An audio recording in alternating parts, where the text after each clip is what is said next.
Hi, it's Rach and welcome back to my channel. If you're new here, then please make sure you hit the subscribe button down below so you can keep up to date with all my videos. So I just wanted to jump on and make a quick video, which is why there's a different background than normal. You can see our lovely selection of board games here. I've had a bit of a rough day and I thought I would do something positive by turning it into a video.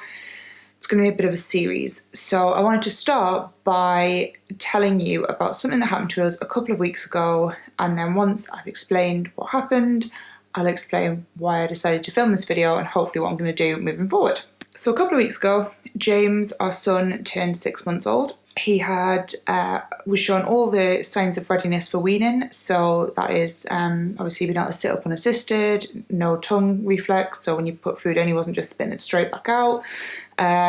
Shown an interest in food. So all the recommended things, 6 months of age, perfect. Let's do this thing. Because of lockdown, unfortunately, what I intended to start with was lovely fresh vegetables and lots of healthy things. What we had in, because of lockdown and because we were waiting for another shop, was some baby porridge, which we thought, not the most exciting thing in the world, not the most nutritious thing in the world, but you know, it's a perfectly safe food to start with. So we'll give him a bit of baby porridge, put it in with a bit of breast milk, lovely stuff, because obviously you can't give them cow's milk till you're a year old. So yeah, so we made up this baby porridge, very excited, did a few spoonfuls, he seemed to really like it, it was all gone well. And then he started to cry, and I was like, oh, well, you know, it's fair enough, it's a bit of a weird thing, like this texture, a spoon going in and out your mouth, he's obviously just been teething and things, so I was kind of like, nah, he's probably just a bit fed up, it's like a whole new sensation, this whole new skill he's got to learn, it's probably quite overwhelming. So we got him out of the high chair, and we were like, yeah, you know, you've done great. This is a good first attempt. You've had like, 2-3 spoonfuls. He started to cry, so we got him out, and I thought, I'll just give him a feed. So popped him on, gave him a breastfeed for a couple of minutes. That obviously calmed him down. He was feeling loads better, so I thought. So we were just sort of dancing around the kitchen, messing about as we do, and then I glanced at him, and I mean, this had been like, there was minutes between having finished a couple of mouthfuls of porridge, had a little quick feed just to kind of calm him down, and then got up, off we went in the kitchen, and I glanced at him and I was like, oh, what is wrong with his face? And literally his entire face had begun to like swell, and it was getting like this rash creeping up here, and then literally a minute later his lips had bubbled, and it was just, his tongue began to swell, and literally it just took a whole complete different turn. So I've got to be honest, at that point, sheer gut instinct kicked in, and I was just like, something's wrong, and something's really wrong. Like, there was no hesitation. I literally said to Dave, ring 999 now, ring 999. I knew it was a 999 job. I knew it was an ambulance job. I just knew we had to get him help because it was not good. Thankfully, that was the right call to have made. Yay for gut instinct. I will always trust my gut instinct. It has never let me down so far. The ambulance amazingly arrived within minutes. It was phenomenal how quick they were. They arrived, they got him straight onto a nebulizer with oxygen. They gave him like an EpiPen, a shot of adrenaline. Well, actually it wasn't an EpiPen because he was so small, they give it in a syringe. They shot him with adrenaline in a syringe. They gave him antihistamine. I don't really know what else. I mean, once I said the initial ring 999 to Dave, then Dave like jumped into action, was amazing. He went out the room because then as soon as I knew he was ringing 999, I obviously went to complete bits and had a complete meltdown, was holding James, sobbing, something along the lines of, I've killed my baby, I've killed my baby. So it was, yeah, not my finest moment. Probably could have done better to stay calm for James, but lesson learned, you're not thinking in these moments, you're just reacting. So once Dave had done that, he came back in and he was like, okay, deep breaths, you just need to get yourself together, they're on the way. And I was like, okay. Paramedics arrived, and I instantly was like, right, mum, head on. I've got this is what I've got to do. Once they'd initially treated him and they were like, okay, things are all right now, but we do need to get to hospital, so you're gonna have to, we're gonna have to get in the ambulance and go.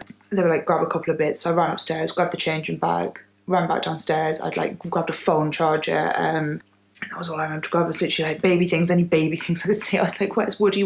Put Woody in. His favourite toy. Yeah, and then we were just being bundled out the door. Dave couldn't come with us because of COVID. It was the rules. It was only me who was allowed to go.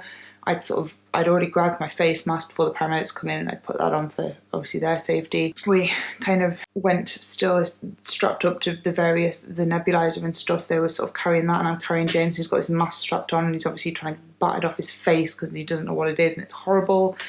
Dave, for the second time in 6 months, is just left behind thinking, okay, well, what's happening? Is everyone all right? Is everyone not all right? So that's not, bless him, horrible. Got to the hospital. They were amazing. They gave us more antihistamine and things. He had to have steroids for his airways to help them stay open. His heart rate was kind of all over the place for a while. It was a little bit triggering, I'm not going to lie. We were sat in the room, obviously, with the nurses and the doctors all doing their thing, because they take you in from the ambulance straight into a room, and the doctors and the nurses are doing all their stuff. And all I can hear is this kind of ding, ding, ding, ding, ding, ding, ding. And they would kind of stop, and that would be ding, ding, ding, ding, ding, ding, ding. Which, he was fine. It was just, obviously, from the adrenaline and being so upset and the shock, and obviously everything that was going on with his body, it's just, all his levels were kind of sky high. And the last time I heard those emergency alarms sounding, it was for the opposite reason, because his heart rate dropped so low, and that was during labour, and obviously after that we had to be taken down to theatre and stuff. So yeah, it was a little bit triggering, but I think I coped really well. I kind of, just had my mum head on, and I was like, I've just got to be okay for James. Like, I was the only person there, so I was like, I've got to be strong for him. It's weird how much that kind of just switches on. You don't have to do anything. I was just like, okay, well, I'm the only one here now. Like, I can't go to bits. James needs me. He needs me to be calm. He needs me to be level-headed. He needs me to be, like, the strong one. He needs to know that everything's all right. And the best way for him to know everything's all right is if I'm okay. So we had to stay in overnight. We were allowed to go home the next day. There's kind of various things happened overnight to keep an eye on him, more drugs and stuff. He was on steroids for a few days when we got home. And then we were referred to the allergy team because basically he'd gone into anaphylactic shock, and I guess thankfully it was his first food, so we kind of have a limited amount of ingredients to work with, and they assumed it was the milk powder that was in it. I felt so naive about that, but anyway, that's for a different video. So anyway, basically they assumed it was that, but they weren't sure, because his reaction had been so severe, and it was anaphylaxis kind of towards that end with the tongue swelling and everything else. They basically said we can't do skin testing, like skin prick testing or anything, because it would be far too dangerous and it could risk sending him into anaphylactic shock again. So they discharged us with EpiPens, antihistamines for if he had any mild reactions while we were weaning. And then they were like, okay, see you later, the allergy team will be in touch. They were thinking that would be in a couple of weeks. I've only just had the appointment through. So then we were like, okay, we've got to still wean this baby. And they were like, you don't stop weaning, you have to still wean him. Can you do vegetables, fruits? Just be really careful, and obviously you know what to do if it happens again. Which was fine, apart from, sorry, I'm so tired. James isn't sleeping very well at the minute, and I'm just like, ugh. So we were kind of discharged with this not really very much of a plan. And then suddenly we had to wean this baby who had these unknown allergies. And the other thing they'd said to us was, obviously, he could be allergic to other stuff that he hadn't yet tried. So we were like, oh, yay, this is going to be fun. So I kind of was in all these lovely baby weaning groups and all these lovely plates with all these mums and their lovely babies having their lovely food, and that's wonderful. And I was just like, ugh. Like, why? Why has this got to be like another crappy thing? But never mind. So today was rubbish because I felt totally overwhelmed still, and it's been several weeks later. I've spoken to the allergy team. They've given us advice on weaning. We have to try him with all the high allergen stuff, which is terrifying. But you've got to like pretend you're not terrified, because obviously you don't want them to rub that off on your child. You don't want them to become like anxiety ridden because they've got this like helicopter parent. So you've got to be like, woohoo, yay, let's try the egg, let's try the peanuts, yay. So much fun. So we're working our way through. We can only try 2 foods a week. So weaning's not quite great. We've got like very limited foods that we know are okay. We've got some that we've tried and we're not quite sure if they're okay or not. I've had to cut dairy out of my diet because he was reacting mildly through my breast milk. There was actually loads of things across his first 6 months of life that we can now attribute to that allergy. It's just they weren't happening in such a way that we put two and two together. We'd mentioned the various things separately to like health visitors, GP, paediatric nurse, but nobody at any point had mentioned allergies to us. It was attributed to like, oh, it's got a virus, it's a viral rash, or it's got a bit of eczema, or whatever. Like there was so many different things said, and nobody once mentioned allergies. So that was fun. I've since found out it's like less likely to be a problem for breastfed babies, but it's not unheard of. So we've basically now had this horrendous experience where our baby had a horrendously extreme reaction to something food-wise. We're not quite sure what it is. We're still waiting for testing. We've made an educated guess that definitely it's got to be at least milk, but we're not quite sure if he's allergic to other things. So we're trying to work our way through trying all these high allergen things, which in itself is terrifying, because if he has a reaction, even when you've got the EpiPen and you know it ring 999, A, nobody wants to have to live through that more than once, and B, nobody wants to be at hospital at the minute because of COVID. So we're dealing with that, and then we're dealing with the fact that weaning is not in any way enjoyable. It's scary and hard, and we have no idea what we're doing. And every time he comes out in a rash or something, we're like, well, is it just because he's teething, or is he allergic to what we just fed him, or is he allergic to something that I've eaten? Like, it's a nightmare. We feel like we have absolutely no idea what we're doing. We're completely out of our depth. The help we've got is kind of limited by what's going on with COVID, so that really isn't helping. And we can't just nip to Asda for random different foods to try. We've got to like think a week in advance, which obviously is fine. But if you're only trying a couple of foods a week and you order those food and he's allergic to all three of them, then what do you feed him for the rest of the week? So it's fun. Really, really fun. Definitely not stressful at all.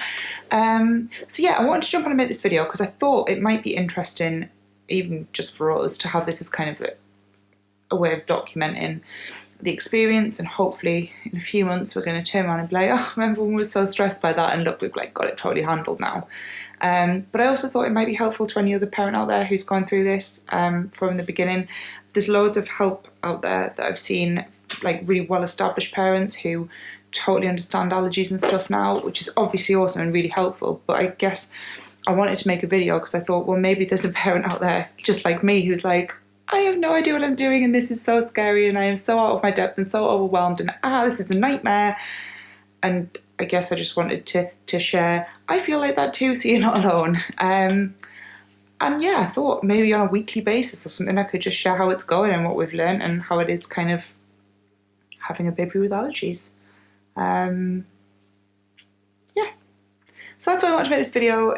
Today, like I say, just randomly was a rough one because it's just meal times. It's just really overwhelming. Well, we can't even feed the poor kid a meal. We're giving him like a mashed up banana, or like we'll try to give him solid banana a day, but he wasn't quite grasping the concept. He had great fun throwing it around though.